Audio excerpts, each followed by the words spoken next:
how irritated I was by Tom Schwartz's new girlfriend, this Kiana person.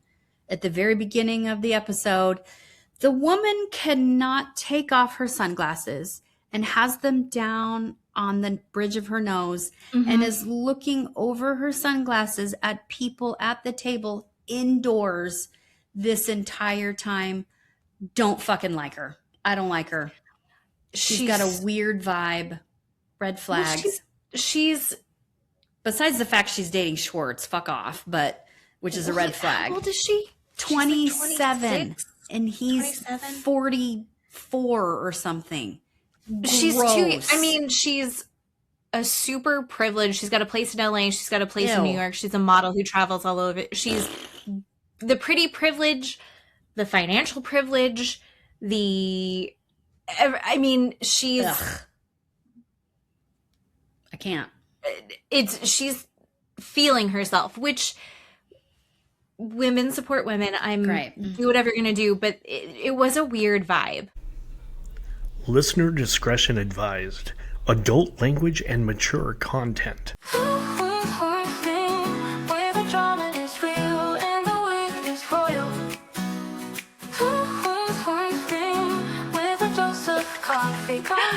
Welcome back, everybody. It is Two Queens, One Screen. I need to say something other than welcome back. At some point, I'll think of something like, hi, guys. We missed you. Just chat GPT intro or something. Oh, I'm done. I'm so mad at AI. Okay. Aren't we all?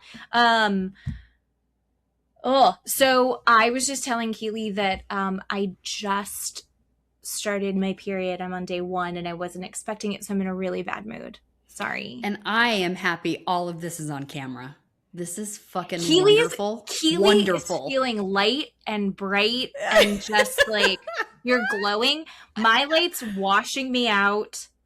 I'm bloated. I'm pretty sure I'm wearing the same thing I wore last week.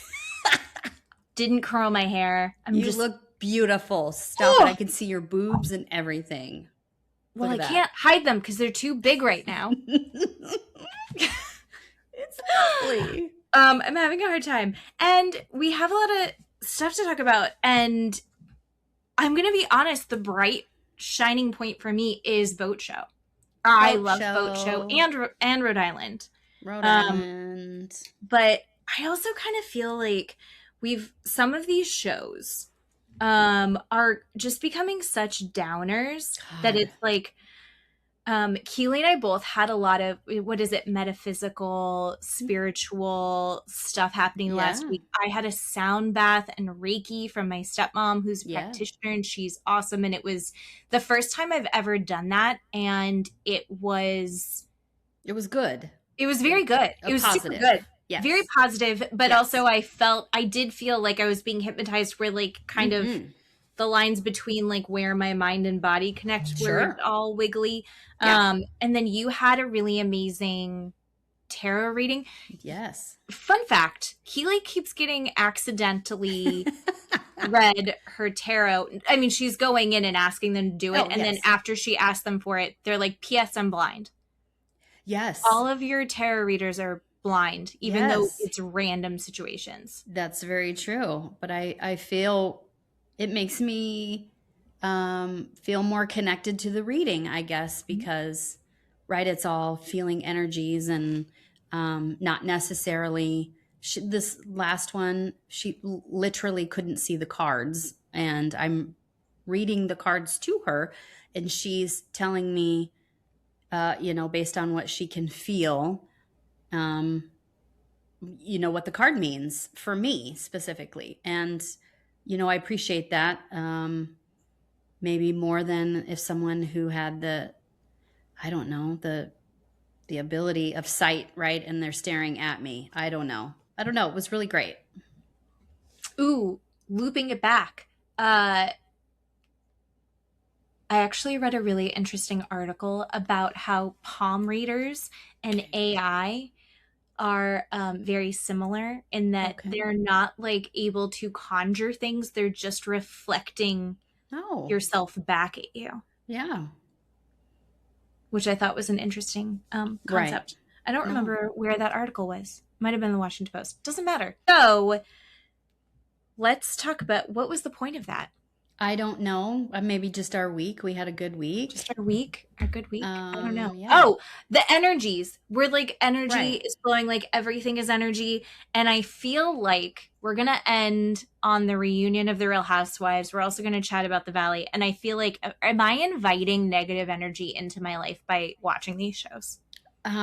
At least the Valley, I feel very dark. Yeah. Watching it and afterwards, like I feel like I need to cleanse myself and watch a Disney movie or something, some cartoon. Oh, that's a good idea.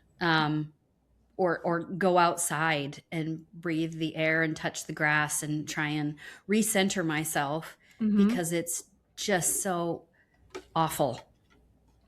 The Valley is awful. It's awful. I have been doing a thing where like when I'm getting, it's like I need to go touch grass. I literally go outside and I've gotten rid of the grass in my front yard and I have sunshine mimosa and right now it's all going to seed. So I'm trying to pick out all the seeds so I look like an insane person because I'm just like feeling through the grass and grabbing all the little seeds so I can try and sprout them in my atrium to then like, I don't know, maybe I'll give them as gifts or I'll plant them in some of the emptier parts of my lawn. I'm literally doing that though. And one of the reasons I've had to touch grass, I need to circle back to last week when I told you about Tyler Catastrophe. Yes. Did you watch that video that I sent you? I with did, him? and I can't. I can't do it anymore, but I did watch it. I get sucked in. I can't get sucked in. That is unsettling, upsetting, unnerving. I can't think of a lot of you words. I don't know. It's this thing where you're going, is this a mental illness? Correct. Or is this like a facade? Yes. But it seems like, are they delusional? Right. Or are they just an asshole? Like, are you just being a dick? Are you just a conceited dick? Yeah, that's I beyond don't know. confidence. That's we've jumped overboard into something else. Yeah. And my energy doesn't appreciate it. See, I watch it makes like, my energy upset. I go, was I doing that? Do I do this? I hope I don't do this. You don't do that. I do it with a sense of humor behind it. I don't know. It fascinates me. But also, as you can tell, I did not get off of social media. What I have done is I have put 30-minute time limits in the settings of all of them. Perfect. That's a win for me. Win for everybody. I'm so happy. Win for everyone. Yes. Because Matt was like, oh, I like, kind of like our end of the night, like we'll do like the scroll. Because my scroll is usually pretty funny. You sent me a Caleb video. I did. I love Caleb Heron. Yes. Love him. But like it's a lot of him. It's a lot of funny cat videos. It's a lot of people building turtle structures in their backyard or tortoise. Some turtles. I don't know. But anyway, so I'm not totally off. Good. But let's talk about let's kind of get light so then we have the energy in us to then go get dark at the end. How's that sound? Speaking of totally off, do you want to go to Boat Show first? I love Boat Show. I love Boat Show. All of the men are annoying me, other than Captain Jason. Oh boy, howdy. I don't know this girl Barbie. That's the new stew. Don't know her, but her and Ellie, I want to throw overboard. I mean, one Ellie is tough enough. Two Ellies, I don't know. Barbie's hard. Ellie, I hated Ellie. Ellie, I did not like. Then she came in, I was like, she was a super hard worker, though. She was drama. She was, like, obnoxious as shit. And she was always, like, in a Playboy bunny outfit for some reason. But I was like, oh, maybe she's going to come in and be, like, a really hard worker, and that's going to be her focus, and it's going to win me over. That has not happened. She is doing the exact same thing. There's no personal growth. If anything, she's sliding backwards into this weird joie obsession that is uncomfortable. And she's like, some of the stuff she's said is true, but she's also taking it and putting into a context that makes it no longer the same thing. Like what she's saying about, oh, they were talking about Alicia and they're trying, and you're like, she's just stirring shit or making, and she's like, yeah, it looks like Jenna and Joao were cuddling. And it was like, yeah, it wasn't. They weren't. We weren't. We saw that as viewers. They weren't. They weren't. She's trying to cause drama, and that's obnoxious. Barbie did, on her season, she was with, I want to say it right, Fraser. Not Frasier.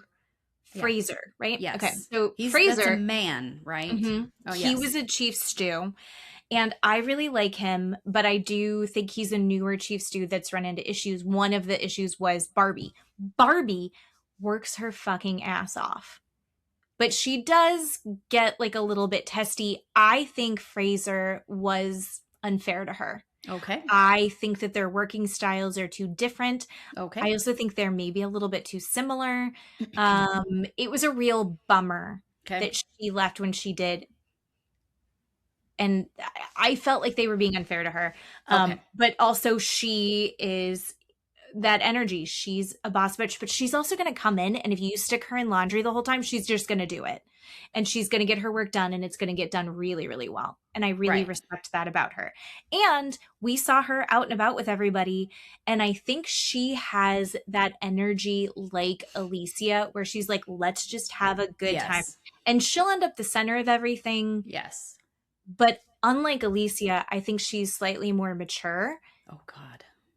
Because she's not going to get jealous and pissy when the attention isn't on her. Like Alicia would be like texting Eddie and being like, which everyone gets jealous and texts Eddie. Why is that a thing? Come on, ladies. He's got love Eddie annoying me with all of his big feelings about these non-relationships that he hasn't had, that he's made up in his mind. Yeah. But like, he's got a weird head. I don't like his haircut. I don't like his mustache. Yeah. If he didn't have this accent, they wouldn't find him as attractive. Yeah, I agree. I think he's a good person. I think he has some maturing to do. But why are we putting him on this pedestal? Yeah. Just to knock him down immediately and being like, oh yeah, like the accent is, and the muscles are kind of covering up, and the puppy dog, it's the golden retriever energy, covers up like the other stuff. Anyway, so I like Barbie. I think that Barbie's saying that she's going in with the intention of like getting along with her chief stew. Mm-hmm. I really hope that she can like not fall under Ellie's influence too much, but I don't know that if she can. And I can't blame her for that either. Daisy's a queen. I love Daisy. The shrimp fight. Yes. That exploded. Where she took the shrimp out of Daisy's hands as Daisy was trying to put them on the shrimp cocktail. Yeah. Where was the cocktail sauce? And I don't want to stick up for Ellie, but I didn't see it as Daisy expressed it, that she just ripped it out of her hands, and I didn't see that. She did. I did. That's exactly how I interpreted it. Oh, okay. I didn't. But I'm also. I didn't interpret it like that. However, it's hard not to with Ellie. Correct. If it was somebody else, maybe Daisy wouldn't have felt like that. Yeah. Do you see what I mean? Like, 100%. The person affects how you see the situation. Mm-hmm. And I'm not saying that Daisy was necessarily wrong. That's what she felt. And that's okay to have that feeling. But I didn't see it that way. And I've watched it a couple of times. So I didn't like it. And then when Ellie was like, I need you to go talk to her. To Ben. And then Ben was like, so what's going on? Like, explain to me what's going on here. And Daisy was pissed off about it. And he was like, okay. And then he comes back and Ellie's like, so did you have a conversation with her? Did you talk to her about this? And I was like, excuse me? Yeah. I don't know. I didn't like that. It's like she's trying to establish herself above, and this isn't the first time that she's done that. And last season I think she might have been a chief stew or a second stew, and there was somebody underneath her, and she like hammered that into them that she was above them and Okay. she outranked them and they couldn't talk to her like that. And it was like a whole fucking thing. Yeah. So I'm not a fan of Ellie. I'm hoping Barbie is like can rise above because I really liked Barbie. Okay. So we'll see. Jenna is falling apart. Falling apart. I hate to laugh, but she's falling apart. Sitting there at the table on their little night off, just, oh God, yeah. Glaring at Barbie and staring at them and having resting bitch face at her. I just, holy moly. She is young too, though, right? Yeah. Isn't Jenna young? So yeah, her immaturity is coming out so hard, so badly. hard. Yeah. Why did she text Eddie while getting what she wanted from Ben after breaking up with Eddie? Right. Not even breaking up, just putting the brakes on everything with Eddie and then being like, she needs a lot of attention. She's feeling very insecure. Yes. And she's going to look, there's so many lessons she's going to learn. She's going to look back at this and go, why did I do that? Yes. Why was I? Yes. Oh. She's not the worst that we've seen on this show. I'm still Team Jenna. I still like her. I feel her struggle, right? I didn't like that she texted Eddie. But also in the preview for next week, she gets back in bed with Ben. Like, what? Well, what are we Ben, doing? I wish she wasn't so into Ben. Ben's such a creep. Sorry. I know. And then he's like, we're just going to be friends. And then she gets all upset about that. Which I guess he has a right to do. But also it seems like, I don't know. The drama of this 40-something-year-old man. Yeah, for sure. Is so irritating to me. Yeah. He's going down. He's like, to match them. Yeah. He should have learned all these lessons by now. Yeah. No, I get that. I get it. So, also another queen. I love Batul. Oh my God, Batul. She's amazing. I love her so much. Everything that she does, she's one of those people that you're like, I just want everything good for you. Yeah. And I also appreciate that she isn't involved in any of this. She is wearing one of those cones that you put on a dog or a cat after going to the vet. Like she's in her own world. Like the horse with the blinders. Yeah. Like she's meow, meow, meow. Meow, meow, meow. I just... Yes. And she did so good. She was like, am I better than everyone? And I was like, yes, you are. You're so good. I think in everybody, she's just so genuine. And she, in a previous episode, had talked about, she from Turkey. Remember. But she was talking about how like the society that she grew up in was very repressed. Oh yeah.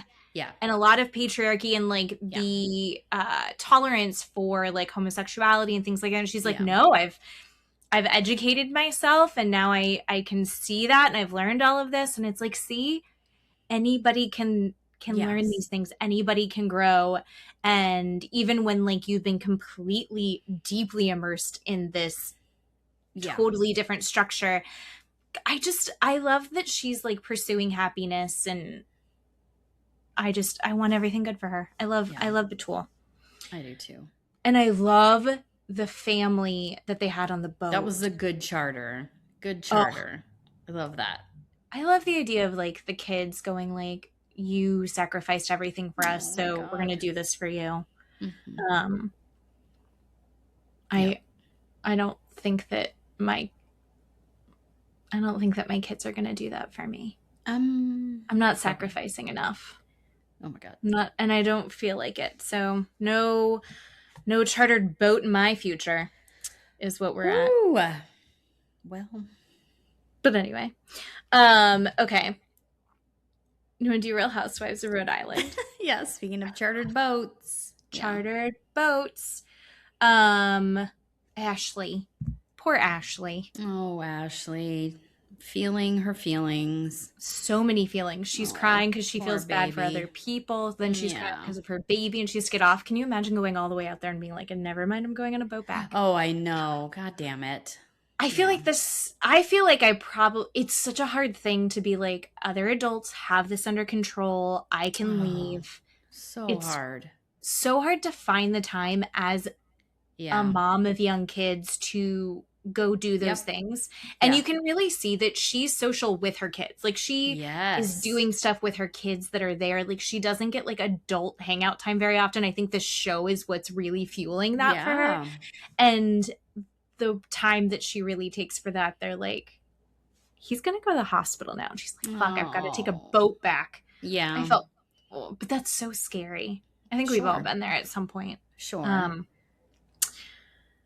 But yeah, the Ashley Rosie thing. Oh, Kelsey and Rosie. Kelsey and Rosalie thing. I think they're very similar. Yes. And I think, I don't remember, someone said it, they just both have what the other one wants, kind of. I can see that. Like Kelsey's like, I don't really want to have kids.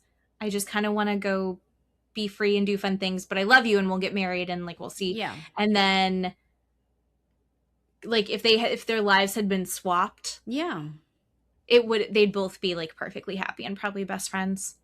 Well, they were doing so good with the water slide and making the butlers take off of their clothes and oh my god. Yeah. They were having a good time, I thought, together. And they can, but they get in their own heads, right? It gets in the way. I don't know if it's trying to make the group feel one way or another, right? Pick me over her. I don't get it, but I guess it's going to be explosive next episode or something. I don't know. For whatever confused. reason, I'm so confused. We're all confused. I still think that Kelsey's comment going back an episode at the dinner where she was like, this is the first time I've heard you actually say something backhanded. That was shitty.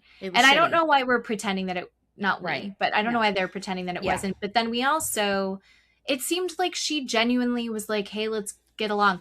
And Rosie every time is so quick to forgive. Oh God, yeah. And go, yeah, I want to have a good time. Yeah, let's do it. Like, let's move forward. And she does, like, immediately drops it and goes, in good faith, let's do this. And then they had so much fun with the butlers. And Liz being like, I am not here to flirt with a 22-year-old butler. I'm going to go lay down and watch TikTok. Yep. And I 100% got Liz in that moment. I see you. It's like, why are we flirting with them? Why is this the thing that we're doing? Kelsey can, but like, I get that. Kelsey doesn't have a plan with those guys either. It was a lot of energy in a weird direction for me. What did you think about the walk that Alicia did with Joellen? Oh, I loved it. Oh my gosh. In tears. Just, I had forgotten. We didn't talk about it last week, but I had forgotten about Joellen talking about her mother and the things she's gone through growing up. Oh my God. Right? If you don't like Joellen, you should like her. If you liked her before, you're just going to die on a hill for her.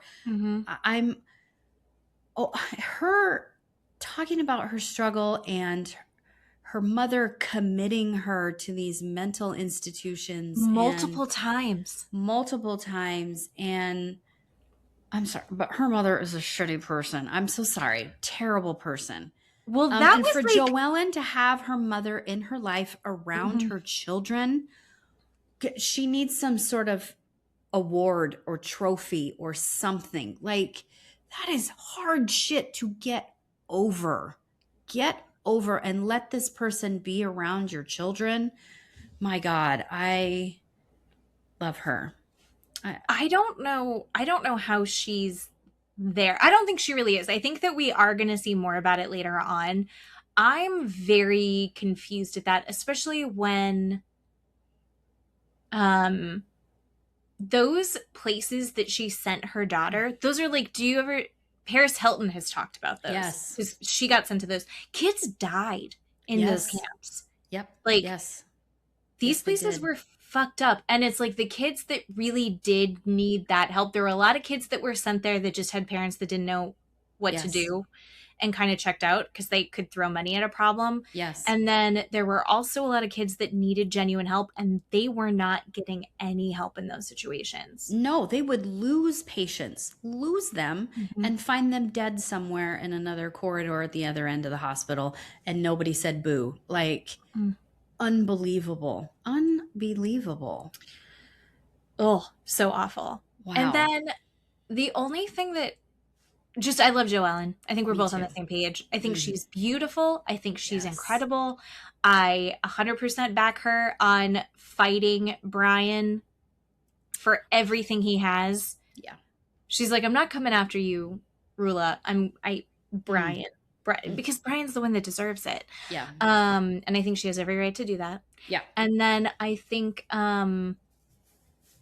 Alicia was talking about kind of what it was like when her dad abandoned the family and how awful that was and how scary and hard that was. And then why maybe why she won't get married.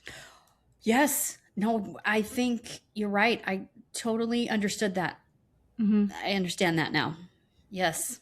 It makes a lot of sense. Like I don't think it's about the prenup. I think a lot of this has to deal with that family structure. Yes. But also like there's so many layers of like why she's in the position that she's in. And like just because it's so easy when you watch these to go like, oh my God, leave him. Or you need to just go do this. Or the answer is XYZ. Like we said the same thing about Rula. Like you can't just tell her to leave her husband. We don't know why she's staying, and we have to just respect. You can go like, here's information, and like if you don't, we support you, whatever you decide. And then you really have to be supportive in there and accessible because we don't know. You never have the full story. Yeah. And my heart broke for her. I watched the after show and they were talking about where Liz was like, you were never homeless. Oh, I know. And then Alicia, God bless her, very much said something that it felt a little bit like, God, what was her name? Was it Taylor? Where she was like, From Beverly Hills. When she was like, when can we go on my plane? And I was like, baby, there is no plane. And she was like, my playroom was gone. I get it was all very traumatic, but I also a little bit get Liz. And Liz is like, yeah, no, I still feel that way. She's like, I should have said it nicer, but no, you can't say you were basically homeless. You were never homeless. Yeah. It's also kind of semantics. Like her whole world and stability fell apart. So but also I'm gonna say something, don't get mad. Me? But I think that's another reason why Alicia likes dolls so much. Because that makes sense. Feels so comfortable in that little kid, and she maybe she never got a lot of that. And that's why she's fixated, and her passion is dolls, and she loves them and how it makes her feel, right? The dolls make her feel a certain way. And I think that probably goes back to her childhood too, being unstable and not having that regular, maybe she didn't get that all the time when she was a kid. Sure. And now this is her opportunity. She has the means and the time to do that, and she is doing that. That's what I pick up on a little bit. Oh, 100%. Okay, good. Yeah, that wasn't mean to say, was it? No, I don't think that's mean at all. Phew. No, I love Alicia too. I think the doll thing is weird. But also it's like, do whatever you want. I was listening to another podcast, actually. Do you ever listen to Natasha Leggero and Moshe Kasher? They have a podcast called Endless Honeymoon. They're both comedians. Maybe, yes. You would love Natasha if you don't already know who she is. No, I know who she is, and I think I've heard a couple of them, yes. And they take like relationship advice. They do like relationship advice, which I think is really fun. And they had one today, and I totally disagreed with Natasha, and I very rarely do. But the question was about a couple, I think they were both 28. And the girlfriend The boyfriend's like, is this something that's like a red flag? Should I bring it up? Should I feel weird about it? And the girlfriend sleeps with like a security blanket. Okay. It's not the same one that she had since she was little, but she'll sleep with them and then replace them. But she's always sleeps with a security blanket. Okay. And Natasha was like, get out. That's weird. She needs therapy. Oh. And my feeling was, I disagree. I was like, who gives a shit? I disagree. Is it like stinky? Then have a problem, but she's replacing them. Right? I have to have a blanket on me when I sit on the couch at all times. It can be 150 degrees. I have to have a blanket. When we go to the movies, I have to have a blanket. I have to have something on my lap when I do that. And then my husband has to have a pillow on his lap. And I have to have a third or fourth pillow in bed to hold. Like, I don't have a specific pillow, but I have a pillow that is a hold pillow. Like, is that stuff weird? I don't think so. Like, I didn't think it was that way. Some people, yeah. I mean, I don't think that's a common thing. I don't think at 28 having a security blanket still is normal, but I also think it's harmless. No, agree. Agree. Some people have to rub their feet together a lot before they fall asleep. Yeah. She just has to baby pillow, like a airplane size pillow, you know, like a small pillow growing up as a kid. And my grandmother sewed me a red pillowcase to go over it. And so I had my red pillow everywhere. That was my security blanket that I carried around. And I literally had that up until I had Bailey, my daughter. And then I gave her the red pillow. Like, and she carried I mean, I had it when I was married and pregnant, and then gave it to my daughter when she was old enough to want to sleep with. I mean, so my husband didn't think it was weird. My ex-husband. I don't think it's weird. I don't think there's a red flag about it. I think it's okay. And like Alicia's dolls, it's weird. And like there's something going on there, but like it's harmless. It is. Agree. Yeah. That's kind of, it's like, yeah, it's a thing. It's not a problem. It's not something that needs a solution. Right. Right. I agree. Opinion. But anyway. I did look up that mansion while you're trying to look it up. I did give it a goog. It is super interesting. Oh, the history of that mansion. And it's also called the Carey Mansion, which apparently the remaining daughter of this Carey family empire still owns this mansion, still lives in this mansion. This mansion doesn't do tours or you can't go there and sleep there. Like, this is her home. This is this family mansion. But when it was built, they literally built rooms in other countries like Italy and France, assembled them and brought them over assembled to put into this mansion. It is incredible. Wild. Incredible. The amount, it took 2 years to build. It's just incredible. The history. You should look it up. But it changed hands a bunch of times. It was like a school for girls. It was maybe a school for boys at one point. It was something with the military maybe at one point before this last family bought it, the Carey family. Actually, now I'm going to say something dumb. Do you watch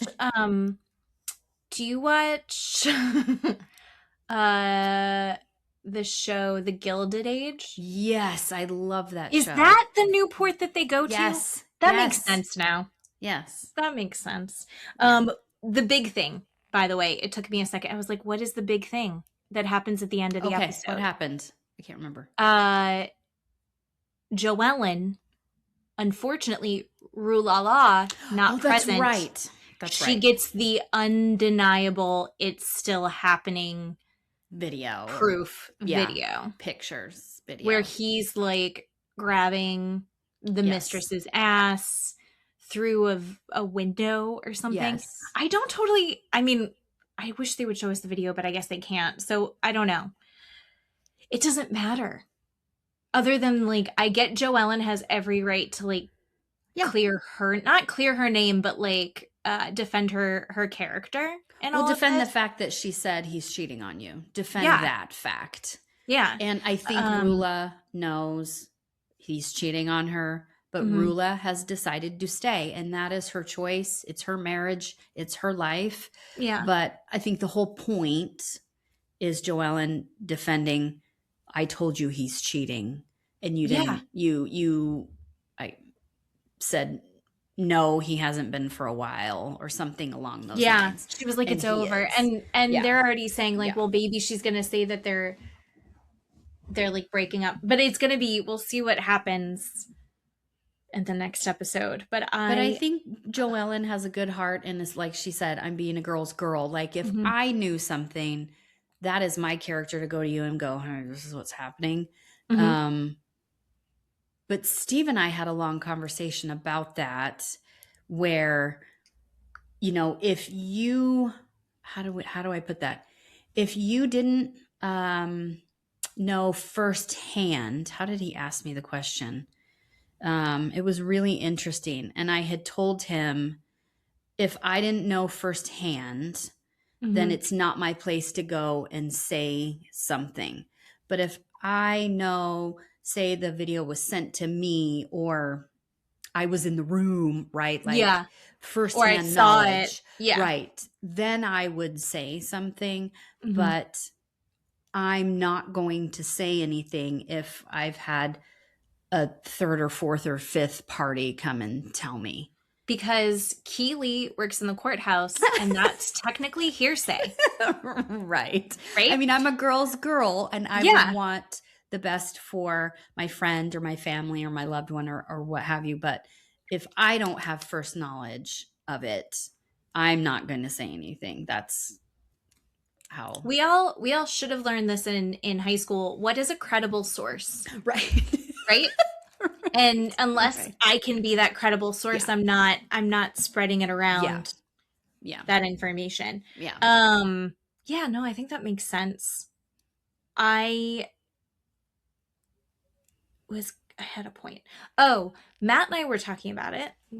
As we're watching the show, it does bleed into like the rest of your life. Mm-hmm. Oh yeah. And I was talking about kind of how like Rula has like a right to decide to stay in this marriage, and Yes. like, people having to like respect it. Absolutely. But somehow it brought up, what is the show? It was HBO show, and it had the guy that was the writer for Seinfeld, Larry David. Oh, Larry David. Yeah. What is his show called? Larry David. I hate Larry David. I don't like it. And Matt like loves it. We love it over here. Yeah. One episode that he had where his friend is at dinner with a bunch of people and his wife, and he's like, you know what? If you and I ever get divorced, cut everything in half, 50-50.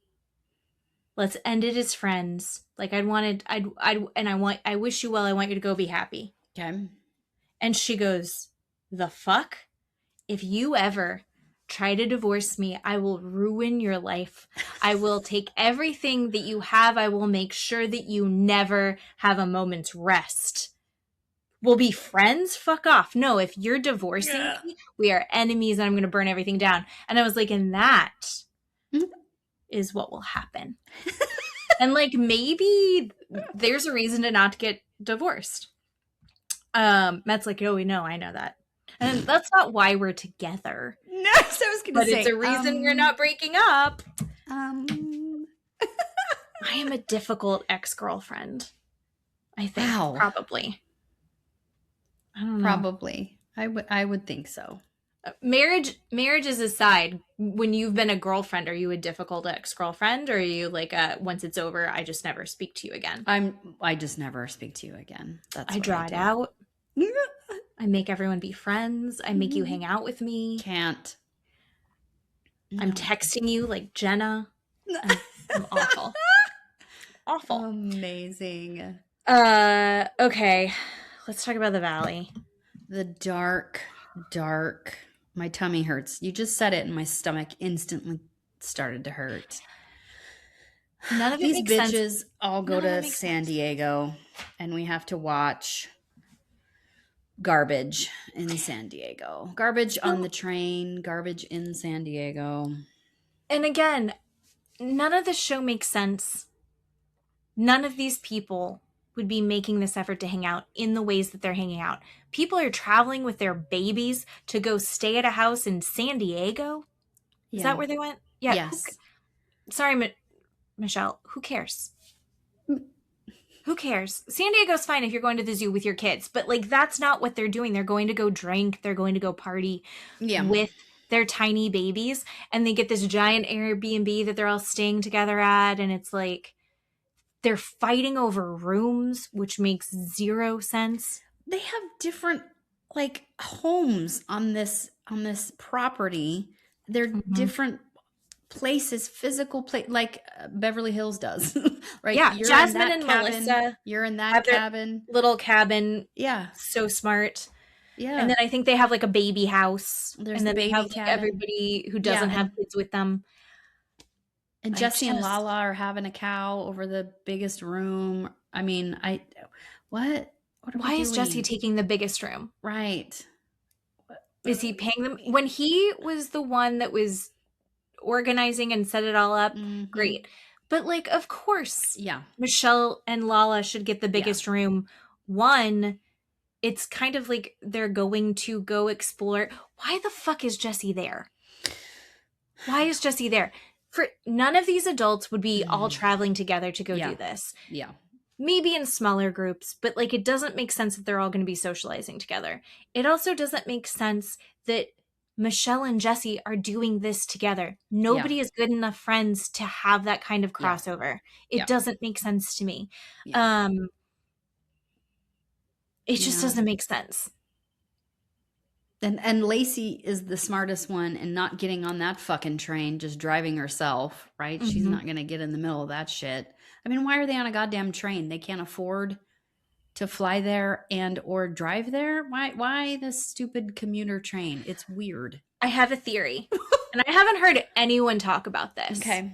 This is something that no one else has talked about this.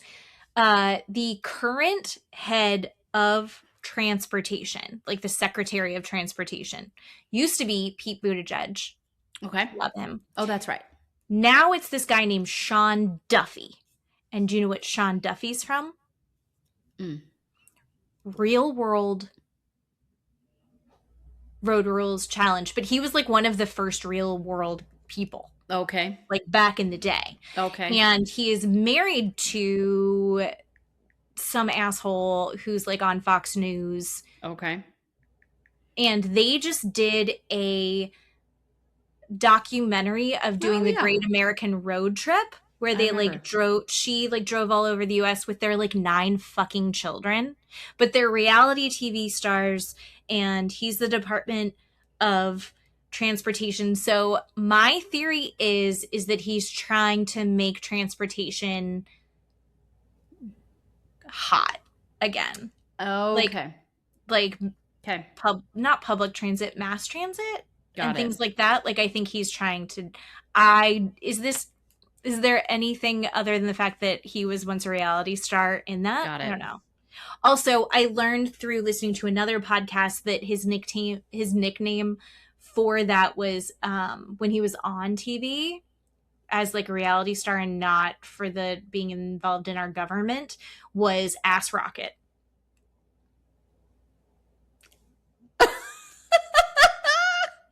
Rocket. Okay. Yeah. So I think that's why that's why they took the train. Well, that's my conspiracy theory. I love every second of that, what you just told me. You're welcome. That's amazing. So glad I brought up the train. Yeah, the train. Oh, the train. Okay, so the train, one, I thought it would be nicer. True. Yeah. It is in California, not Boise, Idaho, right? You would think it would be nicer. Even in Florida, it'd probably be nicer. I thought it would be nicer. Well, we have a really nice train that just got built, the Bright Line. I think a bunch of people died because of it, but now we've got that train that takes you from Orlando to Miami in like 4 hours or something. Okay. I mean, on the train, do you want to talk about the just shit show that was. So I'm not Fuck off. covering new ground here, but many people have said that nothing has, like, Danny is a hyper villain now because he's no longer in Jax's shadow. And all we're doing is seeing how truly awful he is. Okay. So Okay. he is So watching. are you saying that he was He probably terrible? I think always he probably been terrible, but we always never got sucked. to see it? No, I think we were distracted by Jax's bad Okay. behavior Okay. that we weren't noticing it. You know, when like Okay. one of your kids is misbehaving really Yeah. bad, Yeah. and so the other one sneaks off and is doing something, and it's like, Just but this one drawing is on the so walls. bad that like Yeah. whatever the other one's doing, you're like, it's not great. It's not great, but you did just say sorry, and like I'm already too exhausted from lecturing this kid and figuring out a consequence that I'm like, just go to your room. I can't deal with you. Okay. Right?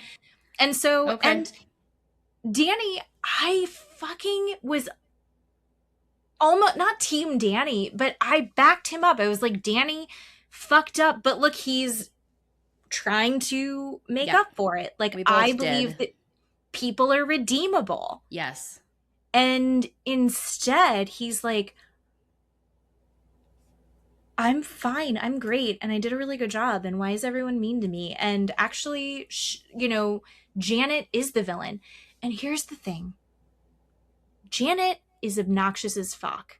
Yep. But she's also, and she's going about things the wrong way. She's fighting the fights that she doesn't need to make herself the queen of and lead the charge in.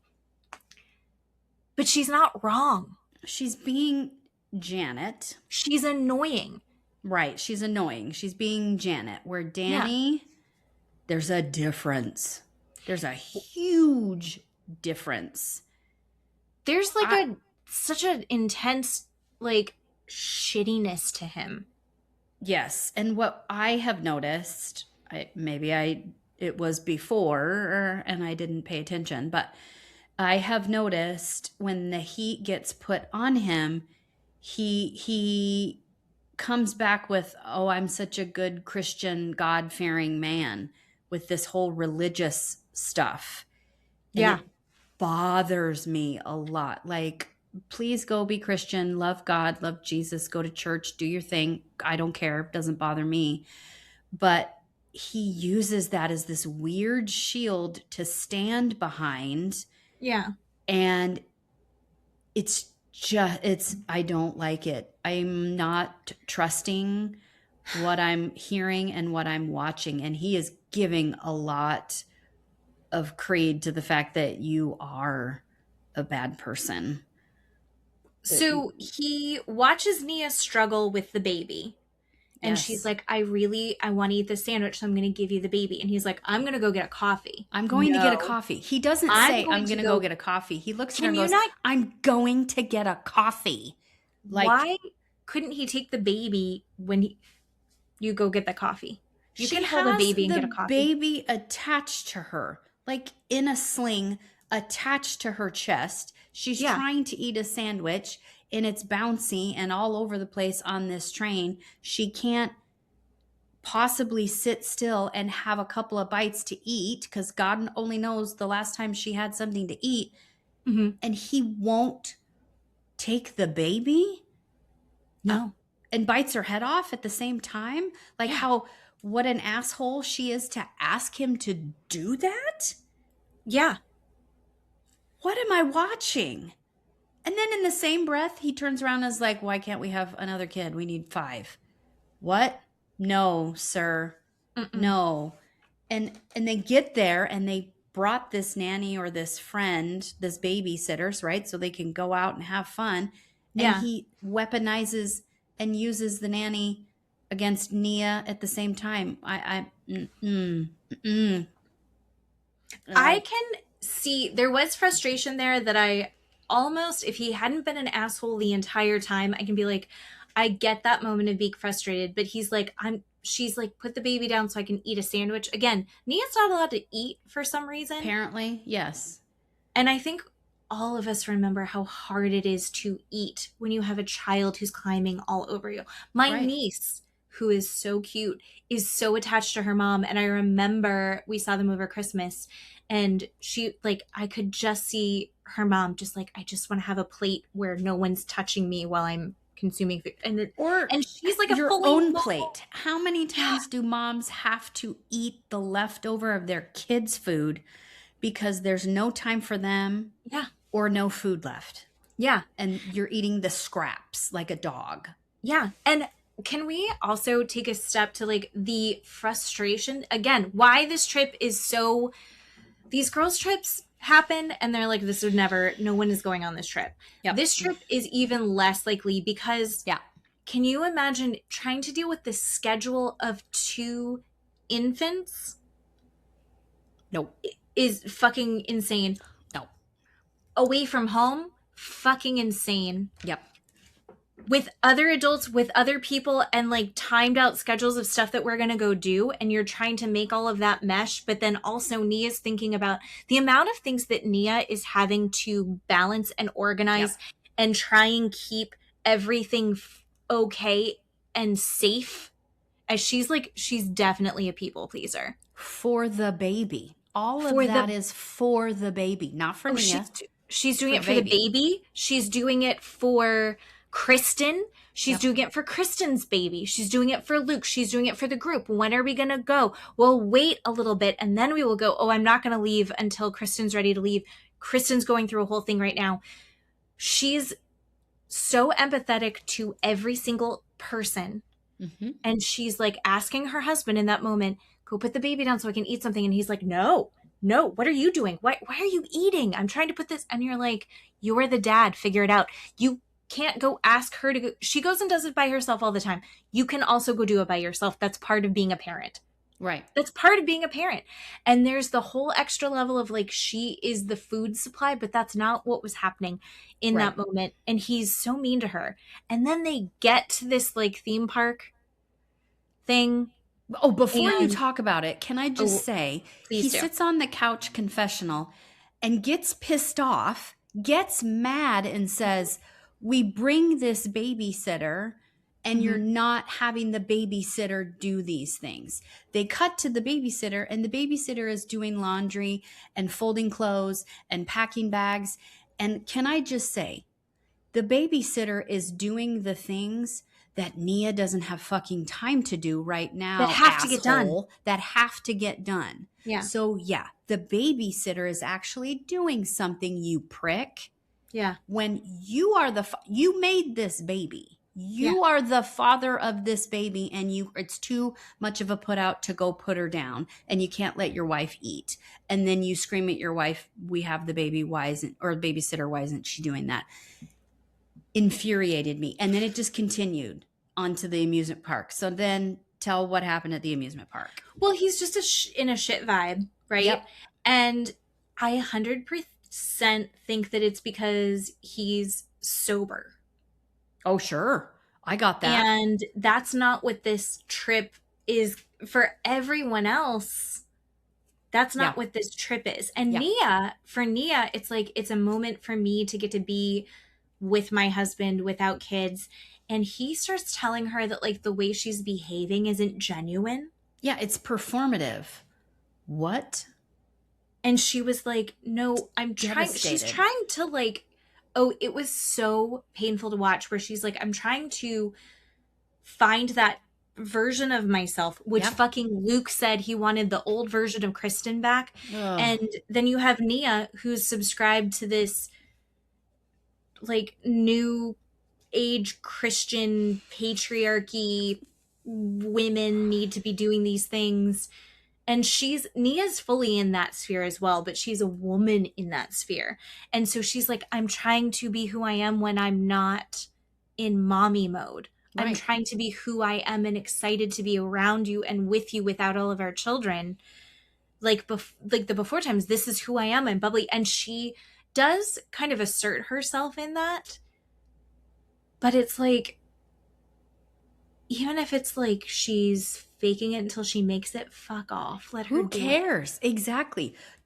Why would he want a grouchy, grumpy wife? He's just going to turn that on her too and go, you're not in a good mood. We're here at a fun park and you're not in a good mood. You're not in a good mood. Yeah. So if she wasn't in a good mood, he'd yell at her for that too. So she can't win for losing.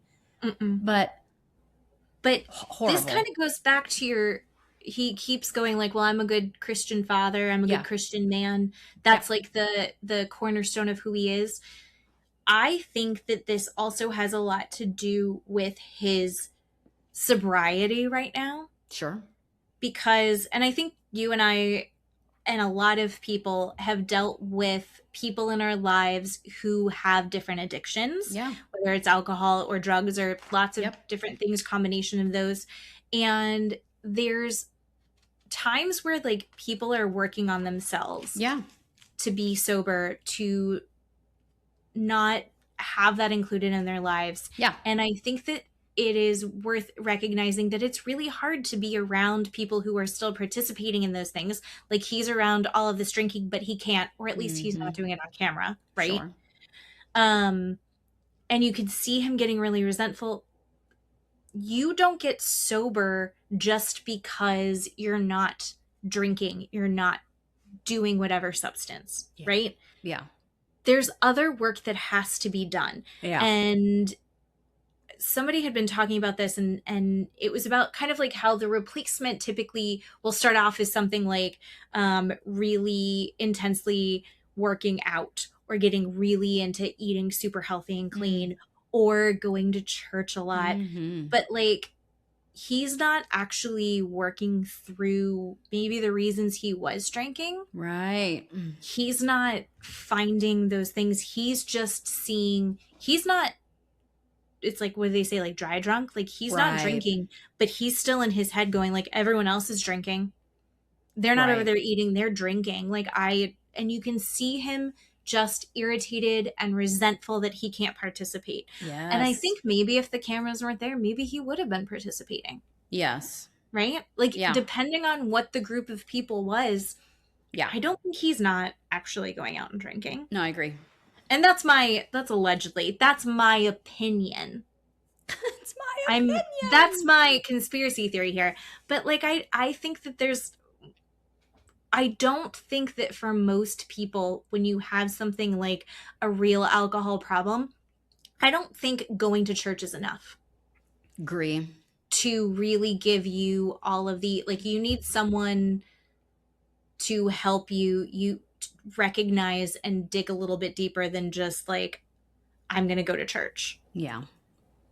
Right. And he's we're watching him be a shitty husband. And I think Nia's trying to stick up for herself. But like, if we're watching him do this, what is he doing when we don't? Oh my God. I thought that too. Yep. And it looks like next week is going to be worse. Yep. Yes. I don't know. I'm feeling like a little dragged down by that whole show. Because it's also like drama for drama's sake. Yeah. I'm also like, I want to be Team Michelle, and then we're going to see Lacy come in. And Lacy's having a breakdown because of the text that Michelle was sending, and it's triggering for her. And you're like, yeah. I know. Everybody's just in these shit positions that don't make sense. Right. Divorce is hard enough. Right. Having kids is hard enough. Navigating friendships is hard enough. And then we're forcing them into these bizarre scenarios where they're all in the same room. Yeah. So. Yeah. I watched a clip of Kristen and Dorit doing a podcast this week, and I don't remember the name of the podcast, but the clip of the podcast was interviewer asked her, okay, Kristen, what is the worst thing that you've seen on camera, either in Vanderpump or the Valley? What's the worst that someone has acted that you think is terrible?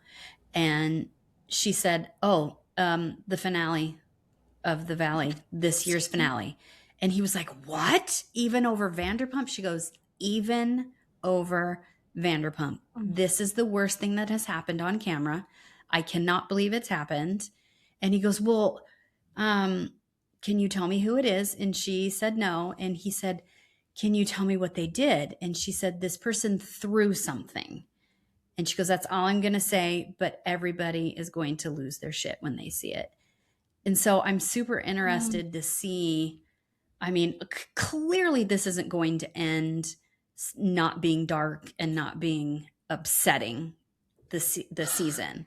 So, yikes. Listen, I don't know. Boat Show has some darkness to it. Mostly it's immaturity and we're watching people make mistakes. Yeah. And we're watching Rhode Island, which has the vulnerability of these women has been incredible. Yeah. They balance it with so much fun, silliness, goodness, real friendships, and real genuine connections. I'm just not seeing that in the Valley. Oh my God, no. Nope. I mean, I do want to see what gets thrown. I mean, I'm going to watch it. We're going to watch it. But I don't know if we need a season 4. I don't know season 4. I hear you. Yep. I know. No season 4. Yeah. Can I just say really quickly before we wrap up the Valley, how irritated I was by Tom Schwartz's new girlfriend, this Kiana person. At the very beginning of the episode, the woman cannot take off her sunglasses and has them down on the bridge of her nose and is looking over her sunglasses at people at the table indoors this entire time. Don't fucking like her. I don't like her. She's got a weird vibe. Red flags. Well, she's besides the fact she's dating Schwartz, fuck off, but which is a red flag. How old is she? 27. Like and he's 27? 44 or something. She's too, I mean, she's a super privileged. She's got a place in LA. She's got a place in New York. She's a model who travels all over. She's the pretty privilege, the financial privilege, I mean, she's. Ugh. I can't. She's feeling herself, which women support women.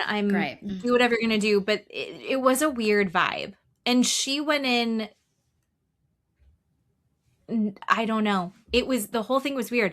And then you have Schwartz that's like, he's like the puppy that you walk into your friend's house and they have a dog and they're like, he's really excited to see you. Up all over me. It jumps up and then it lays down and it just keeps showing you it keeps laying down and showing you the belly and then peeing on itself. And you're like, why are you okay, I know it's, he's so happy to see you. It's like, yeah, but can you go get the paper towels? I don't.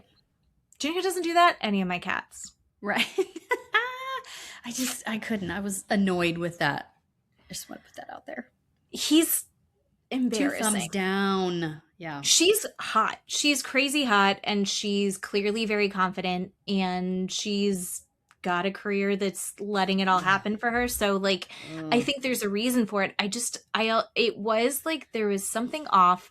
And I think honestly, I got the vibe that she was coming in trying to portray herself as very confident because I think she probably didn't feel super confident. Oh my God. That's why she brought a friend. Shut up. No.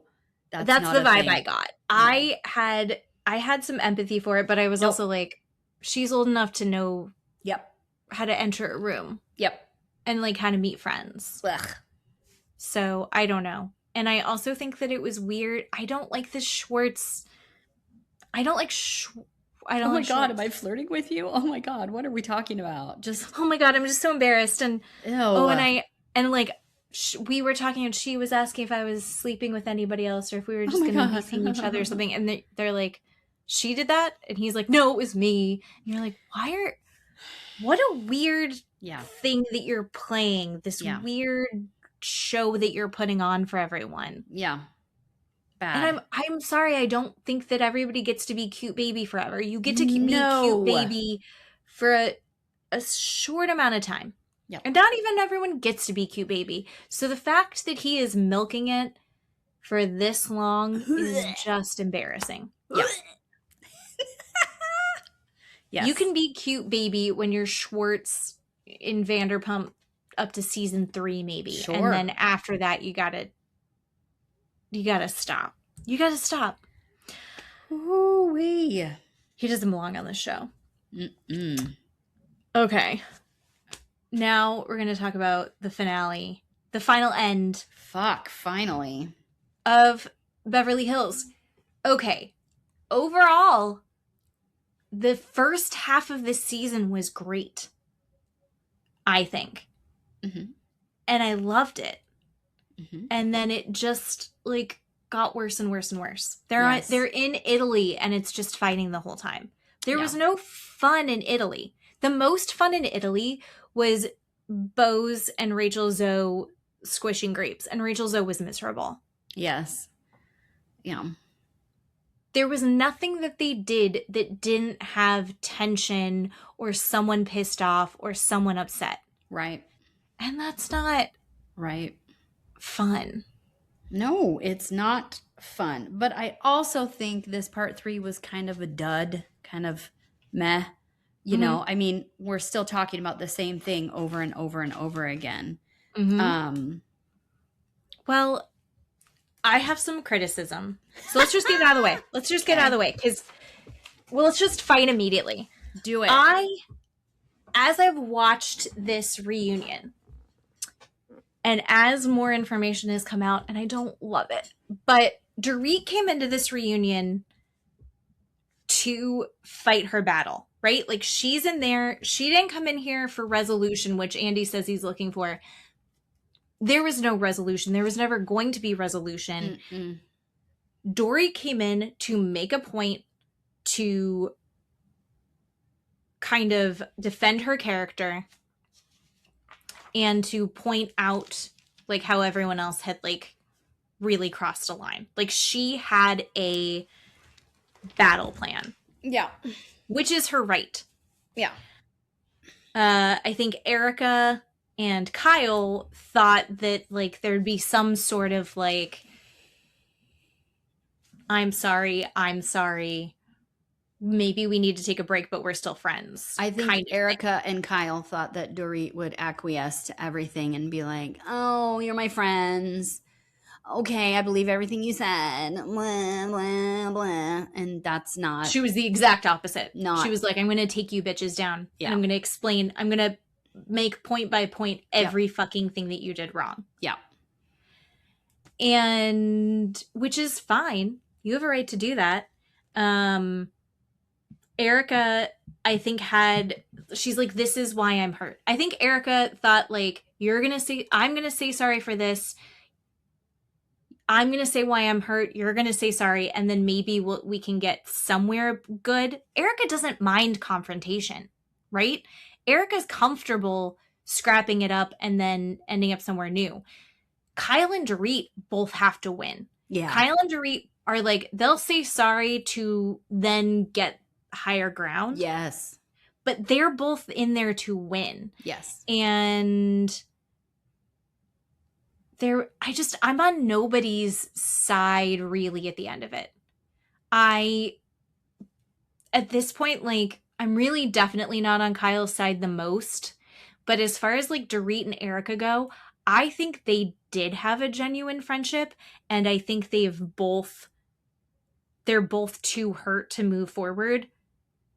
And they're both too mad to see that, like, you both do love each other. You both do care about each other. You both have very hurt feelings. I think both of you... I think Erika is willing to, like, go, like... If Dorit would go, I am really sorry. That sucked. And not, I'm sorry. Do you see my point now? I think that they would have come back together. But Dorit her goal wasn't to come back together. Yeah. Is what I think. Which makes me go... Then what is this show? They're like the top 3 of this show. So what is this show now? Yeah. I don't know. I found Dorit really irritating. I get her point, but that's why this, I think, finale was such a dud, was because she was fighting and made all of these points over and over and over and over and over again. ad nauseum. And we're like, okay, we get it. She kept turning every conversation back to that. She'd be a great politician. She was staying on message and we couldn't get away from it. So I think like there was no climax of now we're getting to it because she had been hammering at it from the very beginning. So I think she got what she wanted. I just don't think it's like Janet. It's like, you're right, technically, but now I'm exhausted. And this is why no one votes for Democrats. Like, this is what it is. Also, the PK releasing, because we all know it was PK releasing it to TMZ, right? PK releasing the text messages about Dorit's spending and showing her spending and kind of the messaging back and forth. You know, to the average person, when I saw those numbers, I was like, oh shit. I don't know what it's like to have that kind of money. I don't know how that works. I don't know where her money's coming from. I think that Kyle, part of her was genuine in her concern, but I also think that it made Kyle feel better than her. And we saw Kyle make shitty comments throughout the season and then even at the reunion. So it's like, I think Kyle thinks that it's all, she's operating from a place of I care about you and I was concerned for you, but really it's a place of judgment, which is not a new point that we're making. I don't know. I'm just kind of like done with the three of them. I don't think that they're like, it's the same as Valley. Why are they going to be friends? Where are we going to hang out? Where are they going to be together?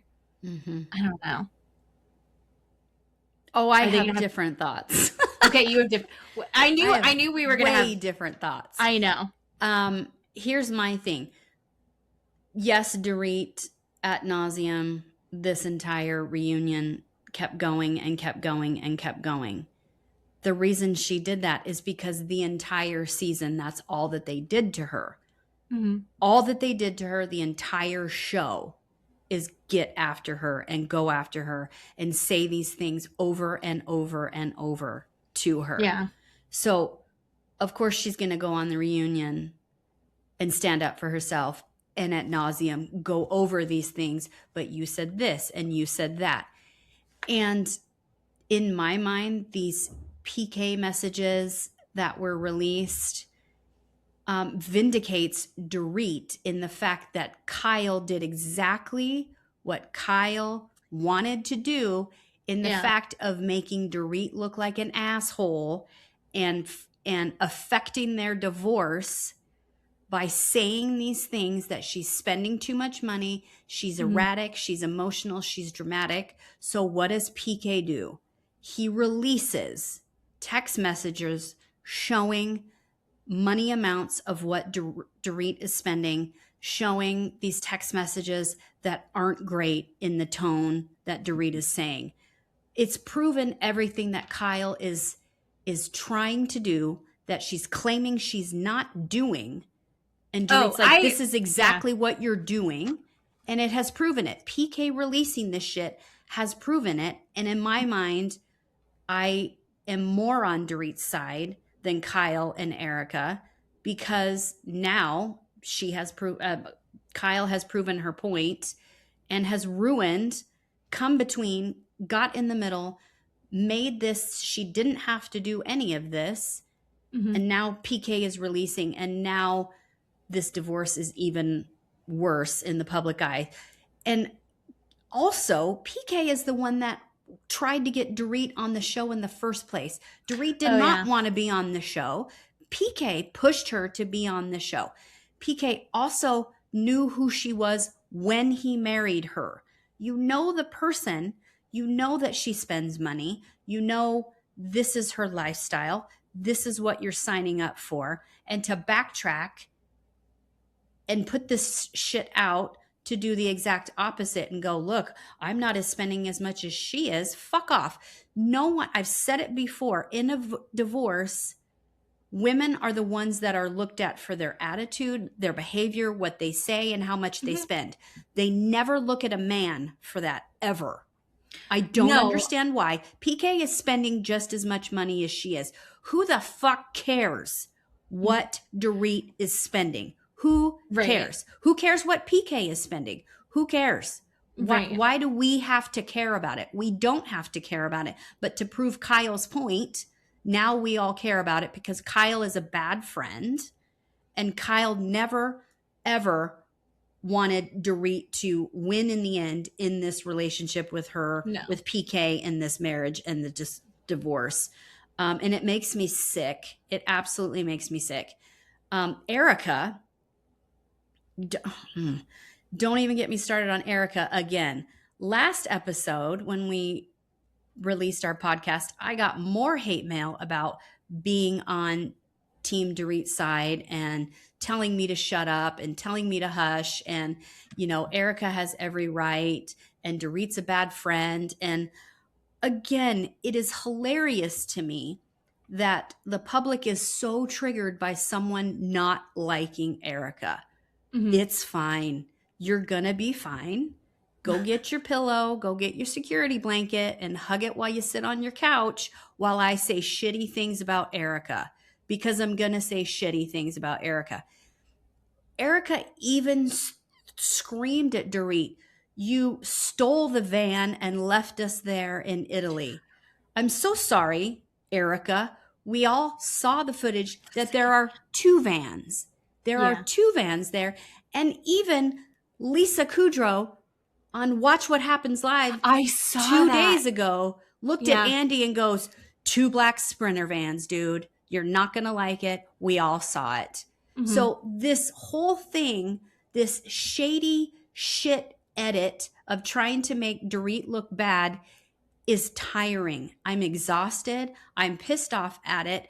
And people believe Erika. Are you shitting me? Give me a break. I think that if I was in that group, I think that I would feel like, and I'm not saying I'm on Team Erika for this, but I do agree that it's like there's a certain point where it's like Dorit is very focused on what's going on with Dorit. And Dorit's always been that way. And so there's a certain point where it's like, I need a break from the Dorit show. And then I think that because Dorit has so much going on and that everyone's like, we should rally. I say everyone. Bose and Rachel Zoe are like, and even Sutton at the beginning of the season was like, we should really rally around her. And then you do see Kyle and Erika. I think Erika was on her side in the beginning, but Kyle is such a force that at the end, no one's like allowed to be, or it's like annoying, or you're exhausted by it. And I think that I've succumbed to that as well, where I'm like, okay, I think Erika's saying like, I'm going to take a break from the friendship, and that's okay because whatever version of this of you right now is too much. I need to take a break for myself. I think that there is a version of that where Erika is correct and can say like, I need to take a little break. I can't be a good friend for you right now. Like, I don't have the bandwidth. Erika does have a lot of shit on her plate. And I feel like Dorit refuses to recognize that other people have this shit on their plate. And and that just has turned Erika totally off. But it's a double standard when Erika said, when she was going through everything 4 or 5 years ago, you really find out who your friends are when something shitty happens to you. Just go to jail, just have these things happen to you. You will find out who your real friend is. So when Erika says, I'm taking a break because I don't like this version of Dorit, she's basically saying, I don't want anything to do with you when you're in this shitty part of your life, which is the opposite of what she was trying to prove before when nobody was on her side. And I think it's garbage that Erika is allowed to have this double standard, just like Kyle, and Sutton, right? You're not going to bow down to the altar of Kyle Richards, but that's what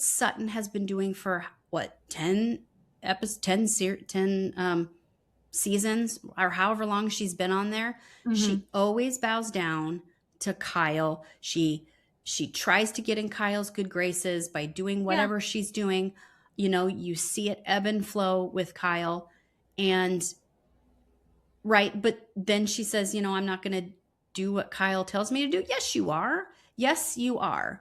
And when Dorit brings up the fact that people are afraid that if they don't bow down to the altar of Kyle, they're going to get kicked off the show.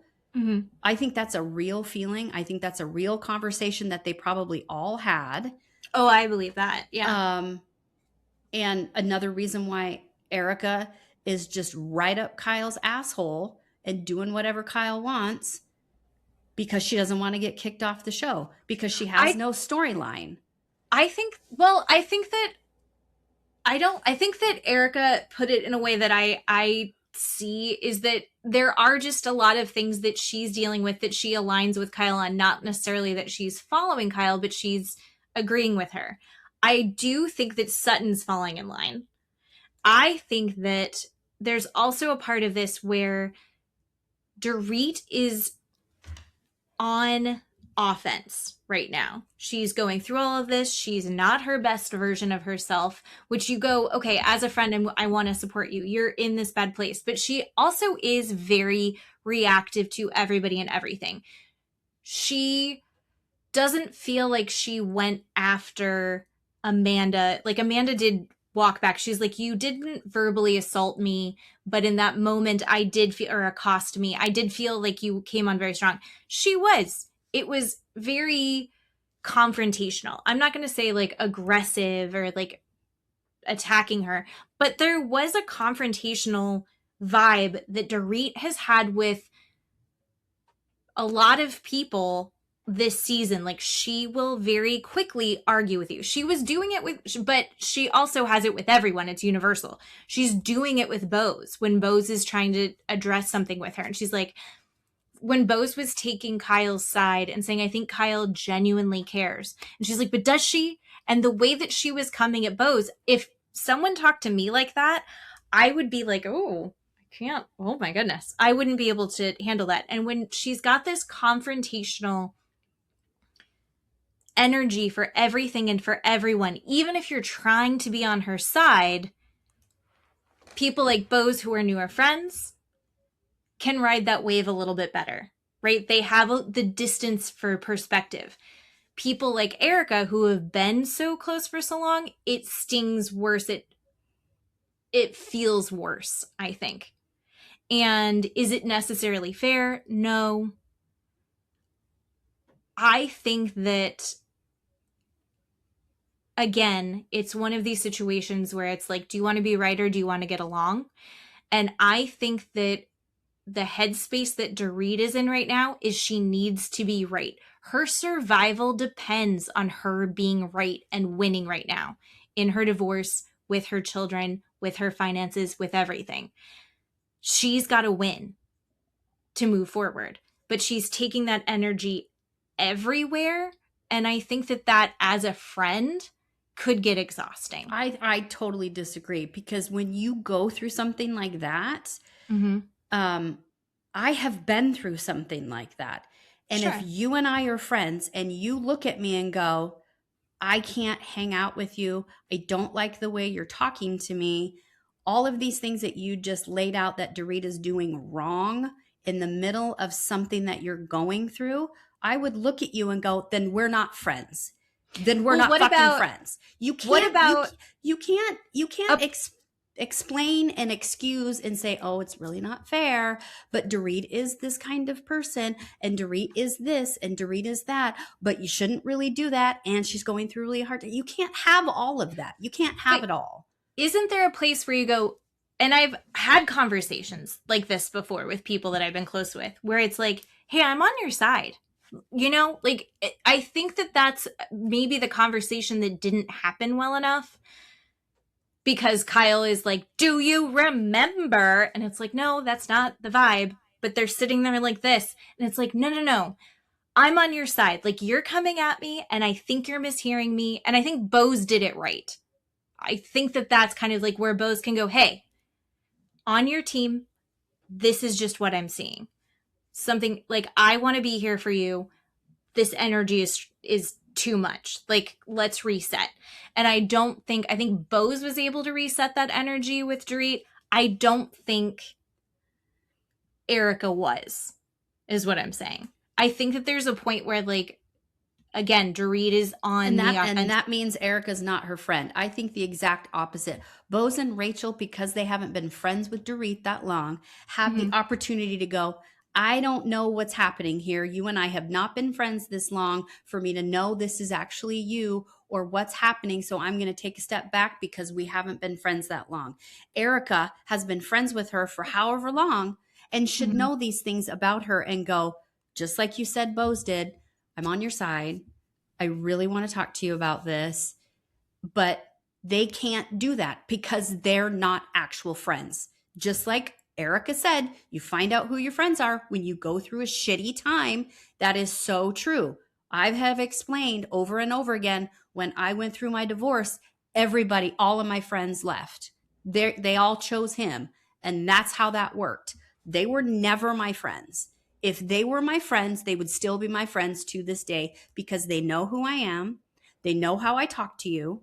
They know what I'm going to say and what I'm going to argue with you about. And they're still okay being my friend. They're not going to look at me and go, I can't talk to you today because today you disagreed with me. I can't talk to you today because today you bit my head off. I can't talk to you today because of whatever. I think that's crap. I think it's garbage. I think it's an excuse. And you're not my actual friend. That's not fair to do that. I think that there's I think that there should be able to be a timeout called, because there are times where, like, you are, like, revved up, you're going through whatever you're going through and you're revved up and you're not necessarily seeing the energy that you're putting out as, like, I think that, like, she's in this confrontational, shitty, snappy place because she's wounded and she's having to be, like, in this shitty place. But I think it's okay to say, like, hey, I want to be here for you. You can't keep coming after. You can't keep talking to me like that. I'm here for you. Like, you can't keep doing this. And I don't think that there's something wrong with saying, like, I love you. I'm here for you. You don't get to take it out on me. Like, there's like room there to, like, for her to still be fair in the relationship as well. Because there's a certain point where it's like, she's not okay, but also we know Erika's not okay. So then they both get to be bad to each other. And it's like, no, because they both have to be good to each other at the same time. There needs to be grace for, like, I know that you're not in a good place. I know that you're not capable of being your best self right now because you are zero bandwidth. I get that. While also going, like, listen, I can't take XYZ from you right now. Like, I'm here for you, but this is, like, I got to put a boundary in. I think that's totally unfair.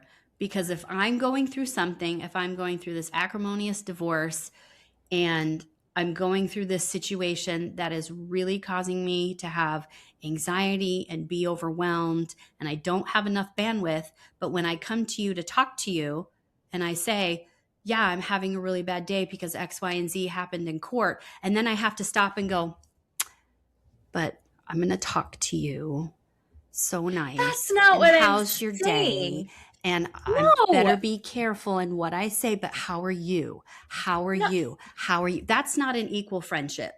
No. Fuck off. That's not an equal friendship. That's not. No, it's not. It doesn't work that way. If you are a friend to me, you're going to go, tell me what happened. Sure.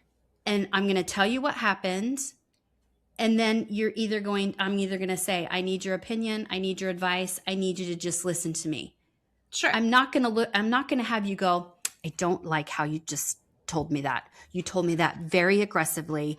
And you told me that you came at me and it really hurt my feelings that you came at me. Well, I'm a direct person and I tell you what I feel and how I feel it.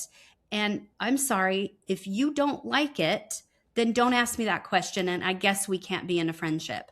It's not fair. It's not fair for me to go, I'm going to temper my words. I'm going to, I wonder if it's okay if I say this. I probably should be worried about how I act and what my energy is. Fuck off. No. If you know I'm going through a hard time right now, Sure. either you're my friend and wanting to support me and listening to what's happening, or you're not. That's it. That's like saying, if I'm not in a good place, I can do and say whatever I want. Nope, that's not what I said at all. Then because I'm not going to go, I'm going to go shoot him in the head. I'm going to go rob that bank. I'm not going to say that shit.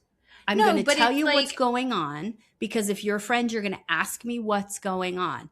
How was court today? Did you go into any meetings? How were the kids at school today? You're going to ask me these things because you care about me and my day and how I'm doing. And I'm going to tell you, the kids had a really bad day at school today.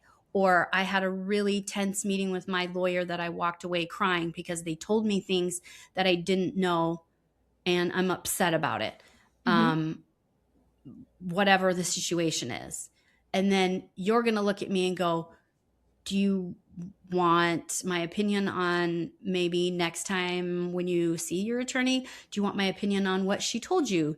Do you want me to just let you cry for a minute or let you yell for a minute? Do you want, this is what happened to me when I had a bad day? You know, that's what a give and take friendship is. Sure. Not this mamby-pamby pussyfoot shit that you can't handle when I say something to you. That's a bunch of fucking garbage when the second ago you just said, I'm not going to bow down to the altar of so-and-so, or you find out who your friends are when you have a really bad time. You can't have it both ways. That's what I'm saying. That's what I'm saying. And they've been at her the entire season. The woman has been attacked the entire season. She has an acrimonious divorce on the outside. Her kids are going to school. They've been homeschooled this whole time. It's anxious and overwhelming for her, and she feels bad, right? That's something she has to emotionally deal with and cope with and figure out how to make her kids feel better. She should be able to go to a party and not have someone go, you spent $10,000 on that when you're going through a divorce? Fuck off and die. Jump off a bridge, please. I'm not on Team Kyle. I think Team Kyle sucks. I'm simply saying that I think that there is a time where you go like, Erika also is going through things.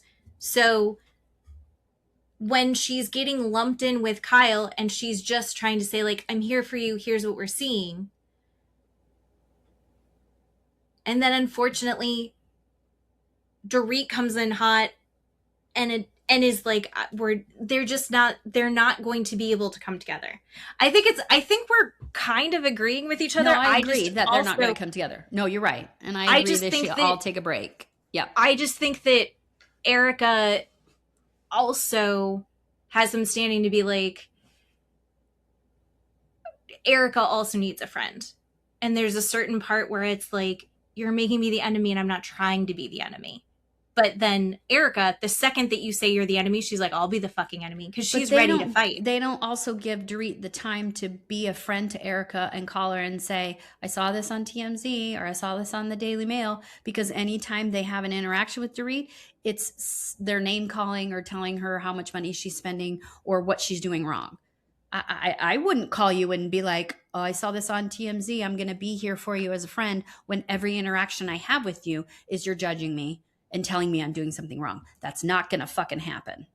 So they never gave her the choice. They never gave her the option to call Erika and go, are you okay? Is there something going on? Everything, what's happening? They never gave her that option, ever. And I think that Erika even was saying, like, she's got her own stuff. Like, she doesn't know. I don't think anyone thinks that Dorit should be checking in with Erika. right? Even Erika didn't necessarily think that Dorit needed to be checking in with her. She said that. She's like, she's got kids. Like, I'm not putting everything out there. It's just what's in the news. Where would she have found out about it? I'm not putting it out there. I'm not saying, hey, this is what just happened with the lawsuit. It's just what happened in the news. And that's when Rachel Zoe brought it up. But then later on, she's like, I'm going through hell. And Dorit's like, what do you mean you're going through hell? And it's like, but you did kind of know. It's just that we're not talking about it. So it's like, you can't bring anything to Dorit right now. Dorit doesn't have the bandwidth. A good friend would not be like, by the way, I'm also going through this really intense shit and I'm not okay. If it's this whole other thing, right? Like her for the whatever millions of dollars. Whereas Rachel Zoe can be like, I'm also going through this hellacious divorce.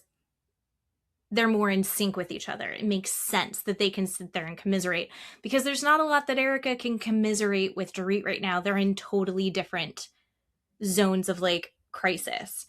I just kind of think like, I think they do need a break from each other. I think hopefully one day they can get to better places just in their lives and maybe come back together and be good friends. I think that they're both in too much crisis right now to be supportive of each other in a real way. Yeah. That's what I think. I think Dorit needs to be supported and there's people who can. And then I think that Erika needs to be supported. Dorit's not one of those people. And Erika, I think, could be, except for that her skin is too thin right now to manage any of Dorit's shit without taking it personally. And that's just where it is. I think Kyle, is it weird that I think it's because of her sisters? I think it's because she was raised by a woman and has had her sisters, and there's always that drama and like this hierarchy there amongst the sisters. And I think Kyle very much lives in that zone of like, she needs to be the top dog. Oh, okay. She puts Kathy down constantly. Okay. Right? Like we watch her do that. That's this whole other dynamic that like, I'm glad that they're sisters and I'm glad that they love each other right now. But like, and Kathy is nuts and it's funny, but also Kathy's the richest. Mm-hmm. Kathy's marriage is great. Mm-hmm. Kathy's daughters are doing great. Kyle's daughters are doing great. But Kyle's in this weird thing with her marriage. I feel like she puts down everyone around her that threatens her. Mm-hmm. Yeah. She's shitting on Kathy left and right. And she does it as a joke. And my mother was like this, where it's like, oh my God, have a sense of humor. Oh my God, look at this idiot. Like, Jen, dumb blonde. And that was me. And I feel like Kyle does that to Kathy. And then she can go, but she's wacky. So I can say that because she really is. And you're like, but that's your sister. Like, can you not act like you're embarrassed by her? Yeah. Right now? Yeah. And Kathy's oblivious and it doesn't bother her. She shakes it off. Kim and Kyle, it's all fucked up. Kyle does it to everyone. Yeah. She's in a different money situation than Dorit. Yeah. She talks shitty about Sutton even when they're like, it seems like they're okay. I just feel like she's constantly one-upping. She's backing up Amanda as Amanda's trying to kind of one-up. Oh my God, I know. Yeah. Yeah. So I think for Kyle, it's a hierarchy thing. And I think that she needed to feel like she was doing divorce better. Yeah. And I don't think Kyle is ever going to be really friends with Bose because she feels threatened by her. I think she'll pretend, maybe get along. We can be in the same room. But I think you're absolutely right that Bose definitely threatens her. Yeah. Because Bose is such an established woman on her own. Right. Right. Kyle doesn't have a business. No. Kyle hasn't created this. People don't listen to Kyle, right? They listen to what Bose has to say because Bose is educated and has worked in the workforce, not being an actress, right? And people are going to listen and ask her for advice where they're not necessarily doing that with Kyle. And she definitely is threatened by that. Yeah, I think so. Mm-hmm. And I also think that Bose is very comfortable in herself, and I don't think that Yes. Kyle is. No, agree. That's why when she's not drinking, she's obsessively working out. Right. And I do agree with Dorit when she said, I think when they're not filming that Kyle's back with Morgan, even though she says she's not with Morgan anymore. I totally get that vibe that they're still, why would she buy a house in Tennessee where Morgan lives? That makes zero sense. So I think there's other stuff going on. That, right, it's for whatever reason Queen Kyle can't talk about her relationship, but she forces everybody else to, or judges them for. yeah, she has to talk about it, what everybody else has going on. Right. And right. there is definitely the vibe of like, I know that Kyle doesn't choose who's on the show or not, obviously, but I think people that are on the show are the people she feels she can win against. Yeah. Oh, yeah. And I also think there is. Did you feel like this last episode was like all about Amanda? Like everything was weird. like manifestation, the matcha thing. It was like this weird thing where it's like I feel like Amanda's definitely going to be on the next season. They're trying to push, and they're going to really like push her. The friendship between her and Kyle. Yeah, no, I agree. Yeah, that matcha teeny thing was stupid. Yeah. And like, what are you manifesting for the next year? No, I agree. Yeah. Yep. And even, I mean, Bose was like, don't want to ever hear manifestation anymore. Yep. And Erika tried to go in it, but Erika, I think, is a pretty upfront person. And even she was like rolling her eyes, like, I can't. This is so dumb. She tried to play along, but she was like, this is so fucking dumb. Yeah. I don't know. I agree. What else do I feel like we've let's see. I was just looking at my notes. Let's see. It was just, there's just a lot of it was so nitpicky at each other that after a while I stopped taking notes. Yeah. Cause like I was like, I can't continue. Like, I'm just writing down the things that they have as like their points in their head that they want to bring up. Mm-hmm. So I don't want to, I like Sutton when she's nice, but she's weirdly after Erika, and it was such a pain in the ass to watch her. I mean, not Erika, to watch her go after Dorit this year for no reason over and over again. It was very forced and very weird. So that was obnoxious. I'm ready. We're not seeing enough of the good version of her, but she's also Jennifer Tilly's best friend. Yeah. And I need Jennifer Tilly. Yeah. I need Jennifer Tilly. I need Rachel Zoe. I need Bose. Kathy. I want Kathy. I need Kathy. I need Kathy at exactly the level that we have her. Right? Like, I don't want any extra Kathy because it's too much, but yeah, our anchors aren't getting along. And I don't even feel like Kyle and Erika are really good friends close enough. Like, I don't feel like their relationship is established enough to like look like anything other than an alliance. Sure. You know? Yeah. We didn't see them really doing much together. Right. This season other than dealing with Dorit. Right. So I want my reality shows to be slightly believable. If the whole thing is contrived, I need there to be a competition. I'm so excited about Love Island. Oh my God, right? So at least we have that coming for us. We do have that coming. That'll be too much. So happy. But I'm excited about Love Island. But like that's what I can do. Mm-hmm. I can't do this like pretending to be friends, being forced together, and just being assholes to each other. Right. And bringing up crazy weird shit. Yeah. And the internet getting involved. So anyway, we'll see. Going back, this is why Boat Show works so well. Yes. This is Rhode Island. Fantastic. Mwah. Yeah. Love it. Right. Valley. Yep. Beverly Hills. Down. 2 thumbs down. It's too rough. I know. And right now I'm just rewatching Downton Abbey. World War II just started. Oh, wonderful. Thomas got his hand shot because he doesn't like being at war. Love Downton Abbey. Downton Abbey's super, super good. So good. I started rewatching Girls. Lena Dunham. That's good. Watching that. I love Girls too. I love Girls. Yeah. I am a fan of Lena Dunham. I didn't read her book. I'm not quite sure exactly what the brouhaha about her is, but I like her, and so I started watching it again. I have not read her book yet either, but I do just love that she's on the podcast circuit and being interviewed everywhere because I think she's so funny. I think she's so super smart. I was just going to say that. Super smart. Yeah. Yeah. I love her.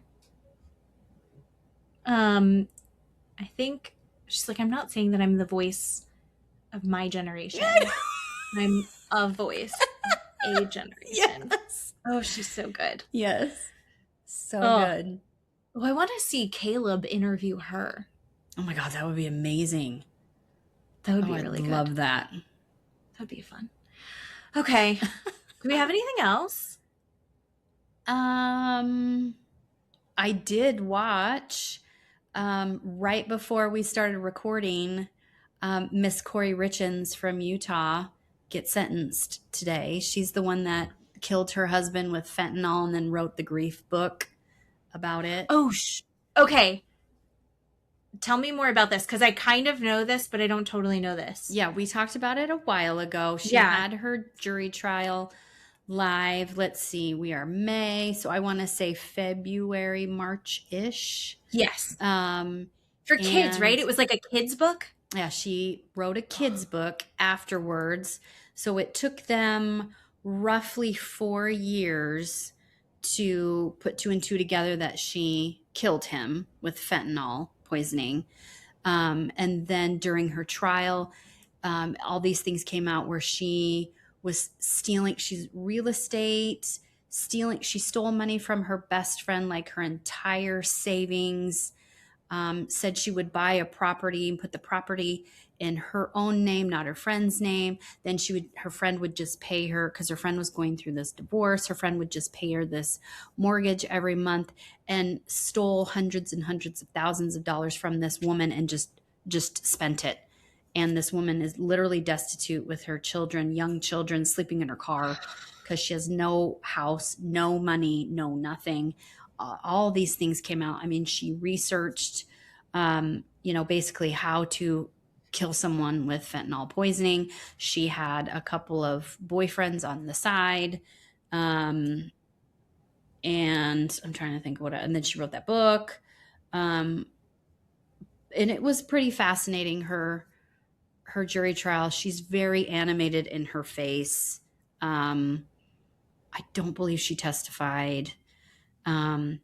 Today was incredible. The entire day. It was 8 hours. No joke. 8 hour, the entire day. Because I told you they do this victim impact statements where people can get up and testify. And then they go because she pled not guilty and she didn't take a plea deal. She thought she was going to be found not guilty. Yes. But she was found guilty. Right. So they're like, all right. And here's everybody gets to say all the things now. Right. And so I told you they do that PSI report where it's kind of, they talk about her background and things like that, more things about her. They call it mitigating for the judge to read and see more about her as a person, I guess, separate and apart from this murder. And then the victims on both sides. So her family can stand up and say things. She can stand up and say things. And then her husband's family can stand up and say things. And so her husband's 2 sisters and their husbands stood up and said things. Boy. And then, oh boy, howdy. I'm going to try not to cry. She has 3 young boys, the Corey Richens, so the murderer. They have 3 young kids. Each of their therapists stood up and read a statement from these children. Devastating. Like, I sobbed listening to these boys. They don't call her mom. They call her Corey, or her or she. And the oldest boy said things that nobody knew that happened in these 4 years in between, at the time that she killed her husband and the time that she was arrested. Things like she would lock them in their bedrooms for days at a time. They had animals. So they had kittens, they had bunnies, they had chickens, they had goats at their home. She killed them all. Like the kitten, she wouldn't let in the house, and a raccoon killed it, and he was upset about that. The chickens and the goats, she starved to death, wouldn't feed them. So the kids all found all these animals dead. The bunnies, they froze to death because she refused to put the heater in the garage. This is their impact statement. He's like, this is what you put me through after you murdered my father. Like, literally, this therapist is reading. I mean, it was incredible. And she is making these asshole faces at these therapists because she's at the podium, like say I am, and say the books behind me, the book and the cat picture are her. So you can see her looking at the therapist while she's reading, and she's rolling her eyes and going, opening her mouth and leaning forward and shaking her head no, and then whispering to her attorneys while her children are making these statements. Fucking incredible. And then this bitch gets up there and talks for like 40 minutes. I have never, I've been doing this a long time, people, in my history of watching these jury trials, either on YouTube or physically in my job, I have never seen what she did. She got up there for 40 minutes and read what she wrote, what she called a letter to her children. But everything was this passive aggressive attack at her children and at the people that are taking care of her children. So her husband's sister has custody of the boys. And so the aunt and uncle are raising these children. And even in one of the boys' letters, he says, I've never known what a safe and loving home felt like before I went to live with Aunt Katie. I've never felt safe. I've never felt okay until I went and lived with Aunt Katie. Oh my God. And then in this letter that she reads, this woman never takes responsibility, never addresses her husband's family like, I'm sorry. I took your son away from you. Never once apologizes. She doubles down and says, she's still saying she's innocent. Yeah, she doubles down and says, 8 strangers, from the street are allowed to come in and in less than 3 hours find me guilty of something they don't know anything about. And I'm just like, what the fuck? She reads this letter and says things like, when people around you are telling you things that aren't true, you need to know the truth, and that what these people are telling you are lies. Your whole life is a lie. Unbelievable. She said, I will never stop trying to get to you. I will call you every day. I will get out of here and I will show up on your doorstep. I'm not joking. And the irony behind what I just said was, before they started any impact statements, the state argued to have a protection order, a no contact order for life with her children forever. Forever, they argued to say she needs to never be able to speak to her kids again, ever. And I think I was in and out of listening because I was actually working this time, but I was in and out of listening, and I think the judge denied that and did not put in a protection order for the rest of her life with her children. So it is ironic. She read in her statement, I will call you every day. I will show up. I will be there. You will never get rid of me. I am your mother. And that is frightening. That's fucking terrifying. It is frightening. I mean, this was the energy she was giving off was, I will never leave you alone. I will always be your mother and I will always come for you. And it is shocking for her to say that. She had no empathy. She had no sympathy. She had nothing saying like, I'm sorry, you will never have your dad be in your wedding or see that your wife have kids or graduate college. Nothing. She never said. Unbelievable. Anyway, spoiler alert, the judge gave her life in prison without parole, which is what she should have gotten. And he even said, you are a dangerous person. Even if parole let you out, I gave you 25 years, probably in 30 years, you'd go up for parole. At that age, you'd be 66 by then. You'd still be dangerous. Like, it was really incredible. His sentencing was really... she's in like her early 30s? Yeah. Yes. Her kids are little, like 10 and under. Little. Oh, no. Little kids, which is even... So they were tiny when she murdered her husband. Yes. And they were all there in the house. They were upstairs asleep. And even the older one says, I remember the night that you murdered my father because I was asleep and you came in the room and woke me up and yelled at me and did all these horrible things to them. Right. And then lied about my dad and all this stuff. And it was very eye-opening, right? The extent, like more things you got to learn. Because, as the public, like I said, we don't get to see this PSI report that they do. That's all sealed. Nobody gets to read that except the attorneys and the judge. But we didn't know that she was basically emotionally abusing these children, right, for 4 years, and not taking care of them and blaming them for everything. And she did a lot of this fake cry stuff where I'm talking like this, but there's no tears and you're not crying. But she would do things like that while she was speaking. It was incredible to watch. The gall of this woman is insane. And then after that, after he sentences to her, he says to the attorneys, is there anything else we need to take up, counsel? I've pronounced sentence. We're going to end the recording. Her attorneys stand up and say, Judge, we're going to file a motion for a new trial. We want a date for that. And here's the thing with this, people that you don't know because you don't do what I do, but the attorney can't just orally move the court to do that.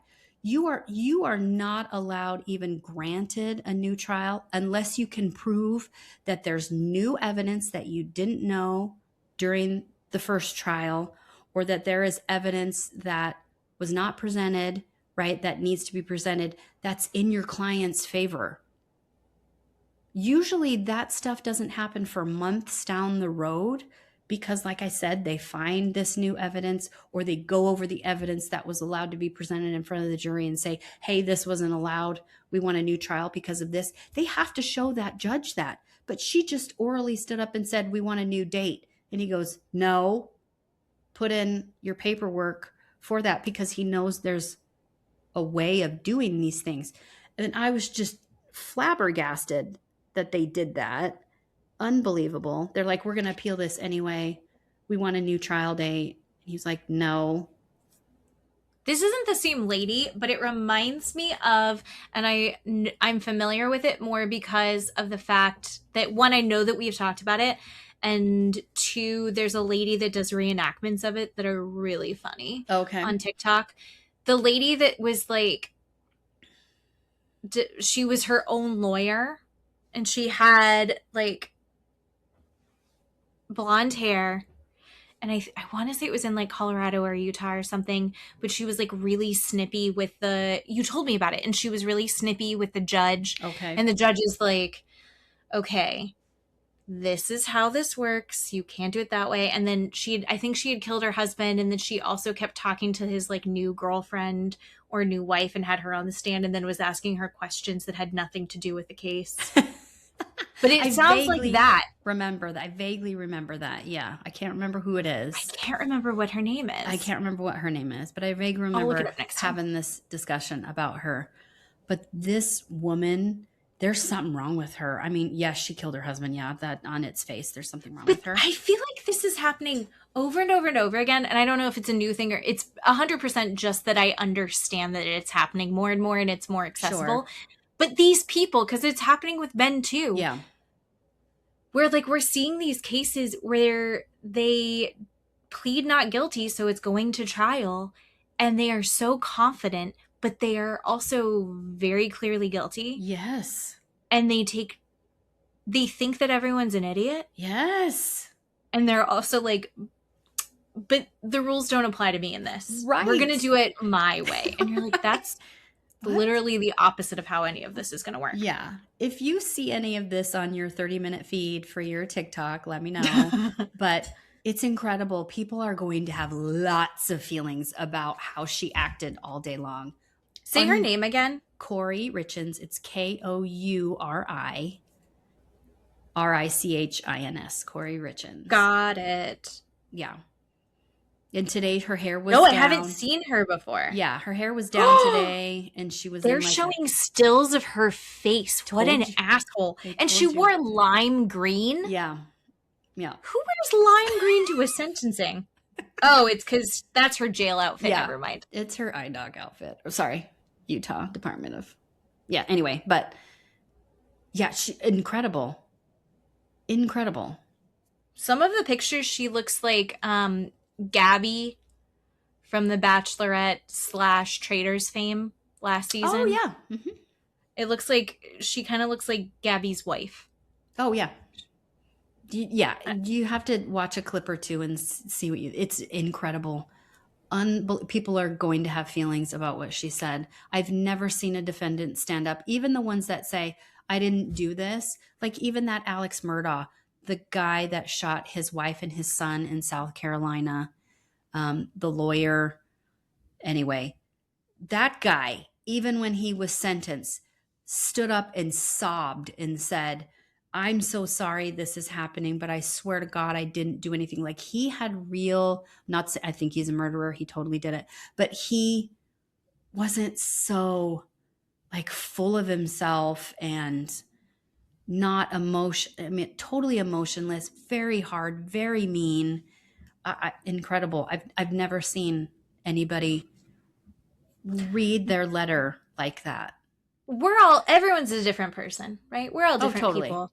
I'll tell you right now, if I was on trial for a murder I didn't commit, right, at that point, I'd already be like, holy fucking shit. I'd be terrified all the time. Yep. And confused all the time. Yep. And being like, I don't know how the fuck we got this far. Like, I don't know how we're here. Yeah. And these other people are like, yeah, I didn't do it. You guys are all idiots. Like, I don't. Oh, yeah, wild. No. Okay. Yeah. That's good. Well, now that I've Googled it, it'll definitely pop up. Okay. Perfect. So, thank you for that. We'll talk more court cases and stuff like that, I'm sure. Oh, soon. Yeah. Yeah. There's somebody being a crazy person. Right. So now Beverly Hills is over and we have the Dark Valley. And so we'll definitely have time. We'll have time. Yeah. And how dark? I can't even watch 90 Day Fiancé. That's all gotten too dark. Oh my gosh. Right. I won't even look at it. It's too dark. Everything's too dark. I know. Come on, Love Island. Oh my gosh. Speaking of 90 Day Fiancé, I don't even know if I should bring this up or wait till next week. But do you remember the guy Jeffrey from 90 Day Fiancé that was dating Varya in Russia that got in prison for domestic assault on somebody else? Yes. He had this is why I don't, and I'm saying that we both have light eyes. I don't trust men with blue eyes. Anyway, and my sons have blue eyes. I watched his episode on Netflix, My Worst Ex, or The Worst Ex Ever, or something like that. Yeah. We've talked about it before, but I just wanted to see his episode. It's only like an hour long. Oh my God, it's even worse than we even thought. You have to watch that. That's so good. But did it have the woman from the 90 Day Fiancé thing where he had like the friend who he was like dating? Yeah. But then he also kept bringing the Russian, and it was like he was kind of yes trying to see if he could do both at the same time. Yes. Yes. Was she in it? Yes, and she was the one that he beat within an inch of her life. Yes. Yes, not the Russian, but the other girl. Yeah. It was so sad. And he's been married 4 other times and had all the 4 wives on there talking about him and his adult children and his new children. Like, this man is a menace, needs to be locked away for a really long time. I love that we have video now and people are on blast. And this is everything down from like the Facebook groups where people are like, are you dating my boyfriend? Like, is this anyone's husband? Like, before I go out on a date with him, all the way up to incredible. These like people who, there's this woman that I'm following on TikTok who her husband was very violent with her and abusive to her. And he's got all of these like, he had other girlfriends. He was cheating on her left and right. One of them is like a real estate agent who was then making videos about her. And she's like, come at me, bitch. And she's like got video after video after video talking about everything about leaving him. And then she's also in real time responding to her ex-husband's current girlfriend. She's like, I have a restraining order against him. Here's all the pictures. Here's the video of him coming after me. It's wild. All of this stuff. And I love that we can see it. Like, it's so much harder to hide any of these things now. And it's like, there are so many like warnings. Like, it's a network of people warning each other about people. Yes. I think it's fantastic and amazing. And I'm glad that it exists. I'm glad it exists too. Unbelievable. So good. Yeah. And then the other side of it is if you're watching all of this, it's like, oh, none of this is in my life. I love that I'm not in these kinds of relationships. Right. And then it's like, I am on divorce TikTok. I love, oh God, what is her name? I know I've said it before. Arizona law attorney. Oh, yes. I know who she is. She's always got a different wig. Yes. Oh God, I'm sorry. Tori? No. I don't know her name. I do know her name. I just can't think of it right now, but I love her. I love watching people talking about their divorces. I love people talking about their, like, how they're getting out of marriages and how difficult co-parenting is. Mm-hmm. And that's a problem that I don't have, but I'm so into it. And then like Matt was like, I hate that you're watching it. And I was like, no, it just makes me really appreciate like what we have. Because now, isn't this so nice? Right. But also, here's the other thing that I love. I love women checking out. This is my new favorite strategy. I think we've talked about it before. Yeah. Is like women who are like, I'm going to be the weekend dad. Yes. You want 50-50 custody? You got it. You actually have to take it. Oh, you're going to try and get full custody? I will give it to you, babe. Yep. You want me to pay child support and you get full custody?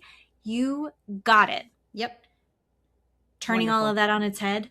I love it. I want to see more of that energy from the women in the Valley. Oh my God. Yeah. That's what I want to see. Yeah. But anyway, okay. Mm-hmm. Until next week. Thanks for doing a podcast with me. I love you. I love you too. And thank you everyone for listening to us. Thank you. See you next time. Bye-bye. Bye. Thanks.